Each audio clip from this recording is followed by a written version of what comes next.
Bodily discharges. God spoke to Moses and Aaron, "Speak to the people of Israel. Tell them, when a man has a discharge from his genitals, the discharge is unclean. Whether it comes from a seepage or an obstruction, he is unclean.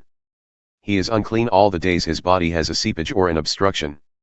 Every bed on which he lies is ritually unclean, everything on which he sits is unclean. If someone touches his bed or sits on anything he sat on, or touches the man with the discharge, he has to wash his clothes and bathe in water, he remains unclean until evening. If the man with the discharge spits on someone who is clean, that person has to wash his clothes and bathe in water, he remains unclean until evening. Every saddle on which the man with the discharge rides is unclean. Whoever touches anything that has been under him becomes unclean until evening. Anyone who carries such an object must wash his clothes and bathe with water, he remains unclean until evening. If the one with the discharge touches someone without first rinsing his hands with water, the one touched must wash his clothes and bathe with water, he remains unclean until evening. If a pottery container is touched by someone with a discharge, you must break it, a wooden article is to be rinsed in water. When a person with a discharge is cleansed from it, he is to count off 7 days for his cleansing, wash his clothes, and bathe in running water. Then he is clean. On the 8th day he is to take 2 doves or 2 pigeons and come before God at the entrance of the tent of meeting and give them to the priest. The priest then offers one as an absolution offering and one as a whole burnt offering and makes atonement for him in the presence of God because of his discharge. When a man has an emission of semen, he must bathe his entire body in water, he remains unclean until evening. Every piece of clothing and everything made of leather which gets semen on it must be washed with water, it remains unclean until evening. When a man sleeps with a woman and has an emission of semen, both are to wash in water, they remain unclean until evening. When a woman has a discharge of blood, the impurity of her menstrual period lasts 7 days. Anyone who touches her is unclean until evening. Everything on which she lies or sits during her period is unclean. Anyone who touches her bed or anything on which she sits must wash his clothes and bathe in water, he remains unclean until evening. If a man sleeps with her and her menstrual blood gets on him, he is unclean for 7 days and every bed on which he lies becomes unclean. If a woman has a discharge of blood for many days, but not at the time of her monthly period, or has a discharge that continues beyond the time of her period, she is unclean the same as during the time of her period. Every bed on which she lies during the time of the discharge and everything on which she sits becomes unclean the same as in her monthly period. Anyone who touches these things becomes unclean and must wash his clothes and bathe in water, he remains unclean until evening. When she is cleansed from her discharge, she is to count off 7 days, then she is clean. On the 8th day she is to take 2 doves or 2 pigeons and bring them to the priest at the entrance to the tent of meeting. The priest will offer one for an absolution offering and the other for a whole burnt offering. The priest will make atonement for her in the presence of God because of the discharge that made her unclean. You are responsible for keeping the people of Israel separate from that which makes them ritually unclean, lest they die in their unclean condition by defiling my dwelling which is among them. These are the procedures to follow for a man with a discharge or an emission of semen that makes him unclean, and for a woman in her menstrual period, any man or woman with a discharge, and also for a man who sleeps with a woman who is unclean. The Day of Atonement.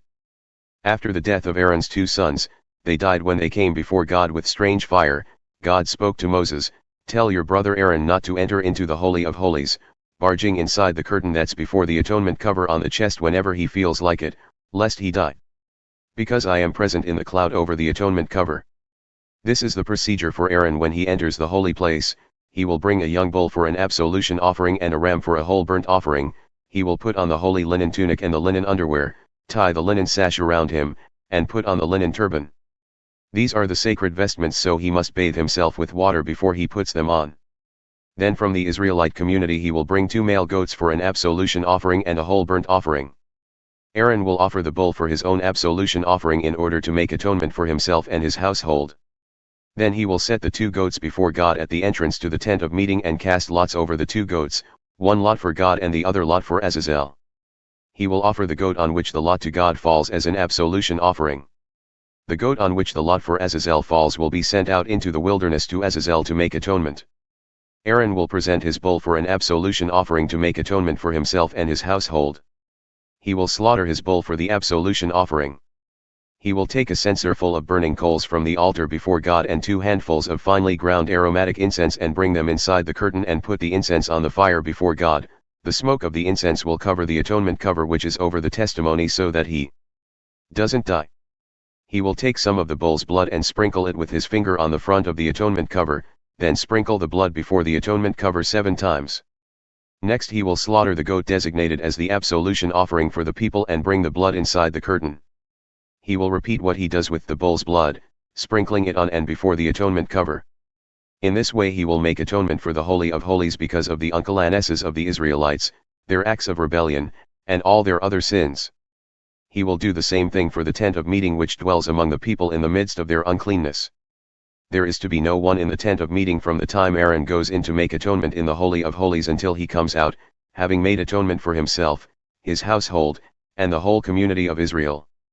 Then he will come out to the altar that is before God and make atonement for it. He will take some of the bull's blood and some of the goat's blood and smear it all around the 4 horns of the altar. With his finger he will sprinkle some of the blood on it 7 times to purify and consecrate it from the uncleannesses of the Israelites. When Aaron finishes making atonement for the Holy of Holies, the tent of meeting, and the altar, he will bring up the live goat, lay both hands on the live goat's head, and confess all the iniquities of the people of Israel, all their acts of rebellion, all their sins. He will put all the sins on the goat's head and send it off into the wilderness, led out by a man standing by and ready. The goat will carry all their iniquities to an empty wasteland, the man will let him loose out there in the wilderness. Finally, Aaron will come into the tent of meeting and take off the linen clothes in which he dressed to enter the Holy of Holies and leave them there. He will bathe in water in a holy place, put on his priestly vestments, offer the whole burnt offering for himself and the whole burnt offering for the people, making atonement for himself and the people, and burn the fat of the absolution offering on the altar. The man who takes the goat out to Azazel in the wilderness then will wash his clothes and bathe himself with water. After that he will be permitted to come back into the camp. The bull for the absolution offering and the goat for the absolution offering, whose blood has been taken into the Holy of Holies to make atonement, are to be taken outside the camp and burned, their hides, their meat, and their entrails. The man assigned to burn them up will then wash his clothes and bathe himself in water. Then he is free to come back into the camp. This is standard practice for you, a perpetual ordinance. On the 10th day of the 7th month, both the citizen and the foreigner living with you are to enter into a solemn fast and refrain from all work, because on this day atonement will be made for you, to cleanse you. In the presence of God you will be made clean of all your sins.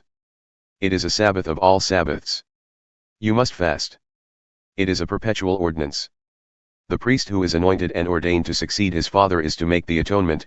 He puts on the sacred linen garments, he purges the Holy of Holies by making atonement, he purges the tent of meeting and the altar by making atonement, he makes atonement for the priests and all the congregation. This is a perpetual ordinance for you. Once a year atonement is to be made for all the sins of the people of Israel. And Aaron did it, just as God commanded Moses.